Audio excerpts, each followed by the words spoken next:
L'affaire des 541 hectares du village Akupezegui, opposant le président des détenteurs de droits coutumiers, Amo Athanase, à Touré Ahmed Boua, PDG de Sofia, fait couler beaucoup d'encre en ce moment. Au cours de 2 conférences qu'il a tenues, l'une dans le mois d'avril et l'autre le mardi 11 juin 2024, Amo Athanase accuse encore Touré Ahmed Boua de vouloir déposséder les DDC de leurs terres. Exaspéré, le PDG de Sofia, sans détour, a réagi à la hauteur des accusations portées contre lui.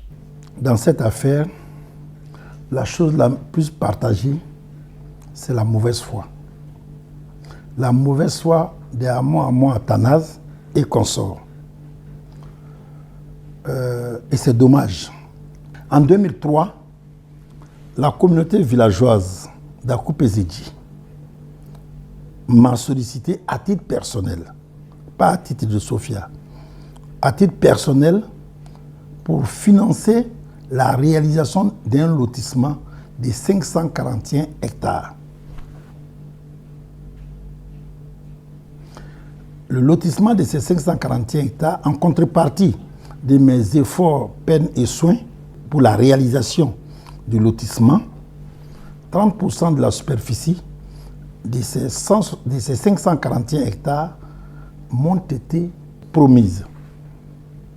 Nous avons donc réalisé le lotissement de 2003 à 2009. À la fin de 2009, le lotissement des 541 hectares a été achevé. Mais je m'en vais vous dire tout de suite que les associations de détenteurs de droits coutumiers qui ont géré cette affaire de lotissement de 2003 à 2009, ces associations-là s'appellent la Mutuelle des détenteurs de droits coutumiers, l'association des propriétaires terrains représentée par Yapo Mathias ici présent, et par une autre mutuelle qu'on appelle la Mutuelle des détenteurs de droits coutumiers, représentée par Ngwiché Abraham. Donc ce sont ces 2 associations connues de tous, ayant une légitimité juridique, qui ont conduit toute l'opération de lotissement et qui ont contracté avec moi sous les auspices du chef Nana Agoussi de 2003 en 2009. À la fin de ce lotissement, comme je l'ai dit en 2009, ma rémunération m'a été remise. Cette rémunération qui m'a été remise, sur les 541 hectares, 379 hectares qui sont là ont été lotis, ont été remis au DDC. Ma rémunération de 30% des 162 hectares m'a été remis. Les attestations sont là, tout est là. De 2009 à 2014, l'ensemble des détenteurs de droits coutumiers, et quand on m'a donné ça, quand on m'a donné ma part à moi, mes 162 hectares, les détenteurs de droits coutumiers et la chefferie m'ont donné ce qu'on appelle par acte authentique en 2014, pour la fin de la bonne exécution du projet de lotissement, m'ont donné par acte authentique en 2015 une attestation notariale confirmant que j'ai effectivement réalisé l'ensemble des tâches qui étaient mises à ma charge. Sur ce fait, chacun de nous, moi, Touré Ahmed Boua, ayant mes 162 hectares, la communauté villageoise a gardé ses 379 hectares. Après avoir fustigé le président des DDC d'Akupezegui et son bureau, le promoteur d'Akwaba City évoque étape par étape, soutenu par des preuves signées et écrites, toute l'histoire des 541 hectares d'Akupezegui, l'assiette foncière qui les divise depuis 2015. En 2014, je vous rappelle qu'en ce moment-là, l'association des Amo Athanase n'existe pas. N'existe pas. L'association des Amo Athanase n'existe pas. L'association des Amo Athanase est apparue qu'à la fin de 2015, après que tout ait été réglé, après que tout le lotissement est fini, les ACD obtenus, tout est fini, que l'association des hameaux Atanas est apparue. Ce détail-là, il est très important parce que les gens ont l'impression que ce sont les hameaux Atanas qui ont commencé ce lotissement en 2003 et qui le conduisent jusque-là. Non, c'est une erreur.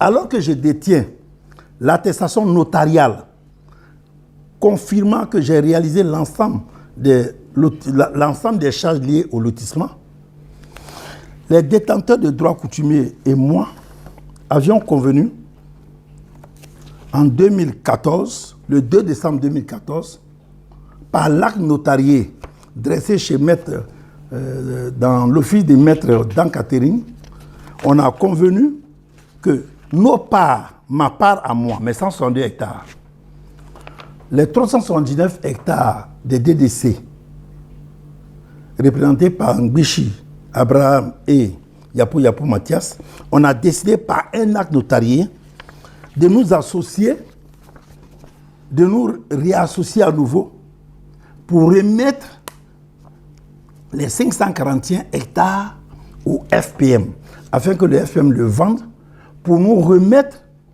le prix de chaque parcelle selon le partage qui a été réalisé en 2009. Nous nous sommes mis ensemble dans cet accord pour remettre les 541 au FPM, pour les vendre, pour nous restituer, chacun à son niveau, les ressources qui lui reviennent. En ce moment-là, les hameaux, l'association des hameaux n'existe pas.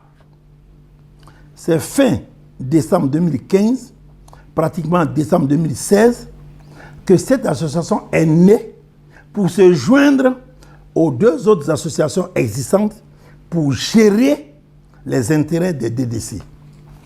Qu'il y ait 1000 DDC, 1000 associations de DDC, qu'il y ait 2 associations, 3 associations, moi en tant que financier lotisseur, mes intérêts à moi n'ont pas à être remis en cause. Selon Touré Ahmed Bois, malgré toutes ces preuves et l'apaisement qu'il a toujours prôné, le président des DDC continue sa campagne de délation vis-à-vis de sa personne devant la presse et à l'opinion publique, mettant ainsi à mal ses affaires, sa famille et ses partenaires. Ne lui ayant pas donné le droit, il a conduit l'affaire devant les tribunaux. Amo Atanas a remis en cause tout ce qui a été fait avant qu'il ne vienne se joindre aux 2 autres associations.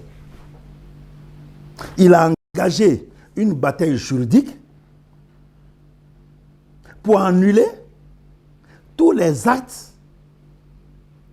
que nous avons signés, que ce soit les actes authentiques, que ce soit les actes sous seing privé, que ce soit les actes authentiques. Il a engagé une bataille juridique pour annuler tous les actes afin de nier mes droits. Malheureusement pour lui, le tribunal, lui et ses compagnons, au nombre de 103, puisque l'association des propriétaires terriens, l'ensemble, l'effectif global des propriétaires terriens des 541 tourne autour de 634 personnes. Il y a 103 avec Amo Atanas, il y a 200 et quelques avec Yapou Mathias, et le reste, 200 et quelques, sont avec Ngbishi Abraham. Donc ces 3 associations-là, les détenteurs de droits coutumiers sont répartis sur ces 3 associations. Il n'y a que l'association d'Amo Atanas qui dit, qui n'est peut-être pas là pourtant, mais qui dit qu'il n'accepte pas ce qui a été fait avant. Malheureusement pour lui, il a été débouté. Quand il a été débouté, bien entendu, il a donné à la mauvaise publicité à mon endroit. Je n'ai eu d'autre choix que de saisir le tribunal d'Abidjan pour que le tribunal puisse dire si oui ou non les documents que je dispose pour réclamer ma part. J'ai demandé au tribunal de me condamner si mes documents sont faux ou si ce que Hamon raconte au quotidien dans les journaux et dans les trucs, j'ai demandé au tribunal de trancher. Pour qu'une bonne fois pour toutes, l'ensemble des communautés villageoises, l'ensemble des Ivoiriens et même l'ensemble de mes partenaires, parce que c'est un préjudice énorme et commercial. Moi, je suis porteur d'un projet, le projet Akoba City, qui va au-delà de ces fameux 541 hectares. Donc, si je suis sali par ces énergumènes, vous comprendrez que cela a une répercussion sur mon projet. En réuniant les engagements des autres associations qui étaient là avant lui, le tribunal l'a débouté. Voici ça. Donc, pour la question de la terre, sur les droits que j'ai, le tribunal l'a débouté. Maintenant, pour la mauvaise publicité, pour les propagandes, la diffamation qui a gravité durant ces 6 ou 7 ans de bataille juridique, le tribunal aussi l'a condamné à 1 an d'emprisonnement ferme et à 20 millions d'amende. Mais le promoteur d'Akoba City se dit ouvert à toute discussion, car en plus de la problématique autour des 541 hectares, il y a un autre problème sous-jacent dont il convient de discuter en vue de trouver des solutions définitives, car pour lui, le monde des affaires doit être exempt de tout bruit. Dès lors que le tribunal d'Abidjan a condamné Hamon Athanase et consorts pour avoir renié les droits que j'avais et que le tribunal m'a rétabli dans mes droits, dès lors que le tribunal l'a condamné par ailleurs pour sa diffamation, sa mauvaise publicité contre ma personne, ces 2 décisions m'ont apaisé. Donc, je leur ai fait servir par voie d'huissier ces différentes décisions judiciaires. Et à ce qu'on m'a rapporté, ça a créé un branle-bas général là-bas, occasionnant une conférence de presse, me proposant cette fois-ci qu'on s'asseye et qu'on parle. Mais allez-y lui dire que je suis d'accord. Je suis d'accord pour le dialogue social. Surtout que maintenant, ils disent et ils reconnaissent la part qui est la mienne. Voici, et ça, c'est un autre sujet qu'il faudra débattre. Qui est différent, parce que dans le dossier 541, il y a 2 problèmes. Le premier problème, c'était le refus de reconnaître les droits de Toura Merbois. Pendant 6 ans, à la fin de la bataille judiciaire, ils reconnaissent. Mais l'autre problème, c'est que voici les fameux 541 hectares qui sont à côté de la zone industrielle. Les DDC, pendant que nous étions au tribunal, sur les 379, alors que le titre foncier est porté par le FPM, ils se sont autorisés à vendre 150 hectares de leur parcelle sans l'accord du FPM à des individus qui, naïvement, se sont procurés comme des petits pains de ces parcelles et se sont installés. Même mes 162 hectares qui sont là, il y a une amorce d'occupation d'environ 29 hectares sur mes 162 hectares. Mais tout ça, c'est des questions d'ordre technique. On peut s'asseoir et puis on peut parler. Dès lors que chacun de nous connaît désormais ses droits et autres là, ça, c'est un autre problème qui, au plus vite, doit connaître une solution. Parce que le FM, le Fonds de prévention militaire et moi, nous souhaitons que ces occupants illégaux, sans droit ni titre, soient déguerpis de la manière la plus juste possible. Avant de clore ses propos, Touré Ahmed Bois a lancé un cri de cœur à l'État et au gouvernement de Côte d'Ivoire du fait de la stagnation du projet Akoba City. Je voudrais profiter de votre tribune pour demander au gouvernement ivoirien, pour demander au chef de l'État, pour demander au ministère de la Construction de s'approprier le projet Akwaba City. Le projet Akwaba City n'est pas un projet personnel de Toura Ahmed Boua.